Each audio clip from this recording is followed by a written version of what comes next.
John Harbaugh finally broke his silence about getting fired by the Ravens. And honestly, what he said caught a lot of people off guard. After nearly 20 years in Baltimore, Harbaugh opened up in a brutally honest way about the toughest moment of his career, and some of his comments instantly had the entire NFL talking. But the more this story unfolds, the bigger the question becomes, did the Ravens make a massive mistake letting Harbaugh go? Because while Baltimore is trying to move on, what's already starting to happen with the Giants could completely change the way people look at this decision. One of the biggest surprises of this offseason for me was seeing the Ravens fire John Harbaugh after everything he built in Baltimore. We're talking about a coach who spent nearly 2 decades with the franchise, won a Super Bowl, and became one of the most important figures in team history. So when the Ravens finished 8-9 and missed the playoffs, I honestly thought there was no way Baltimore would move on from him. What made this story even more powerful came afterward. During a commencement speech at Miami University, Harbaugh started talking about difficult moments in life, and it was pretty obvious he was speaking from personal experience.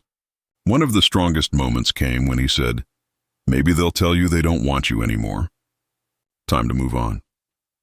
And the second he said that, it was impossible not to connect it directly to what happened with him in Baltimore. But what really stood out to me was the way he handled it. Harbaugh didn't come out attacking the Ravens or trying to create drama. Instead, he talked about moving forward, staying strong, and finding resilience after tough moments. At another point, he said, "I hope you'll find resilience." And honestly, that one word probably summed up his entire message better than anything else. At the same time, as emotional as the speech was, there's an important reality behind all of this. Harbaugh's firing didn't happen out of nowhere.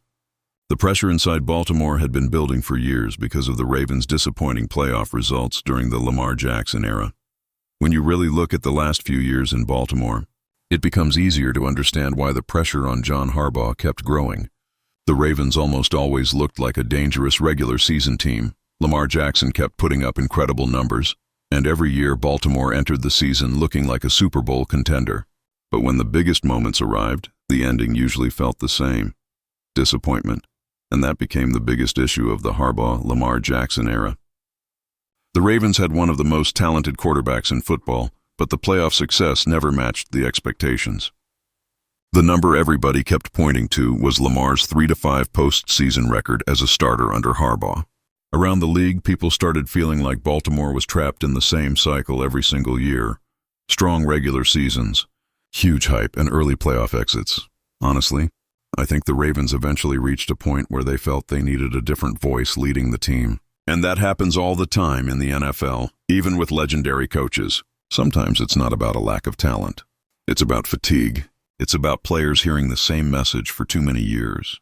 And after Baltimore missed the playoffs following that Week 18 loss to Pittsburgh, it felt like the organization finally decided it couldn't keep betting on the same formula. But while the Ravens were trying to move forward, another storyline quickly started getting attention, because Harbaugh didn't waste much time taking over the Giants. And around the league, there's already a growing feeling that he arrived in New York with way more power than people expected. One thing I found really interesting about Harbaugh's speech was seeing a side of him that NFL fans almost never get to see publicly. Most NFL coaches try to project that cold, controlled, almost robotic image in front of cameras, but this felt completely different. This felt like someone genuinely opening up about a painful experience that changed his life.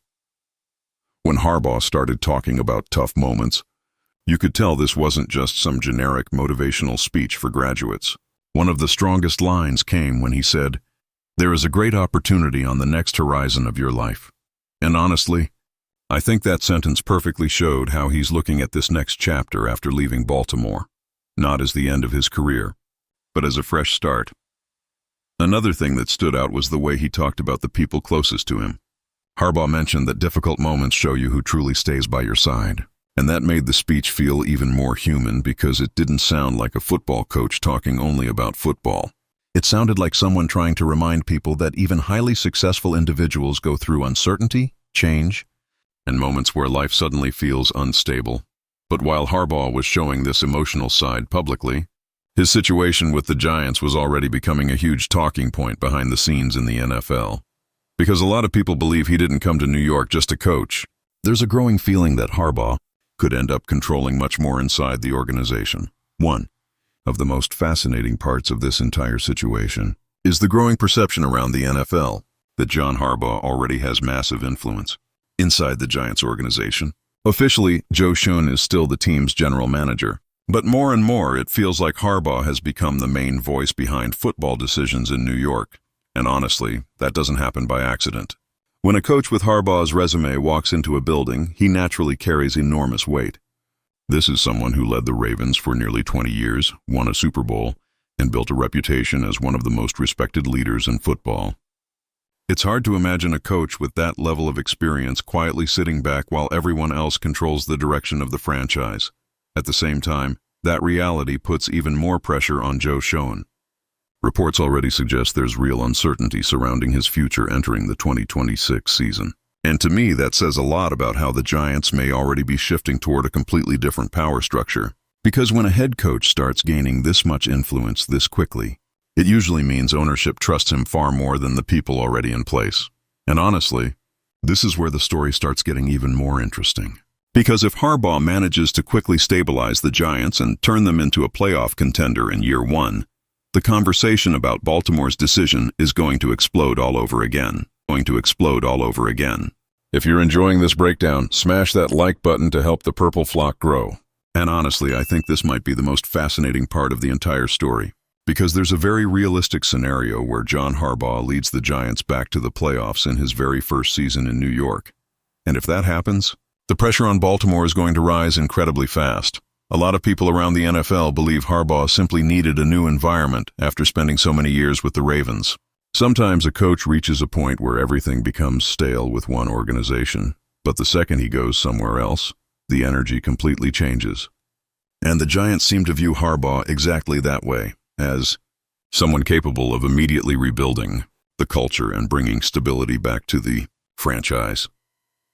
Now imagine how big this story becomes if Baltimore keeps struggling while Harbaugh starts winning games in New York.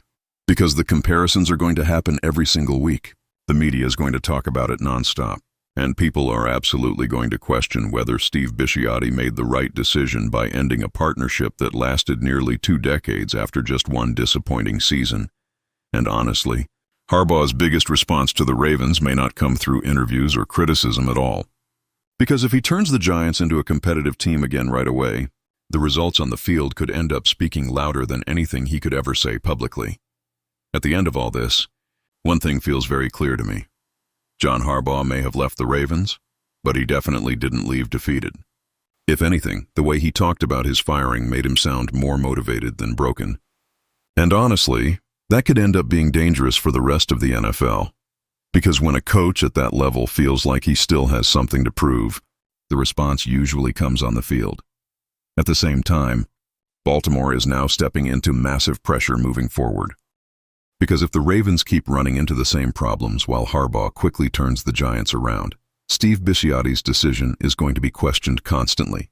And I really think this comparison between the two franchises is going to follow both teams all season long, especially since so many people still believe Harbaugh could have continued winning in Baltimore.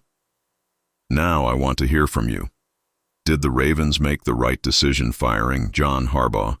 Or could Baltimore end up regretting it? And do you think Harbaugh can take the Giants to the playoffs in his very first season? Drop your thoughts in the comments because I really want to know what you think about this whole situation. And if you're a true Ravens fan and love keeping up with everything happening around the team, don't leave this video without sharing it with a friend who's just as passionate. They're definitely going to enjoy this. See those videos on your screen right now? I picked the first one especially for you, and the other is recommended by YouTube. Go check them out and I'll see you in the next video.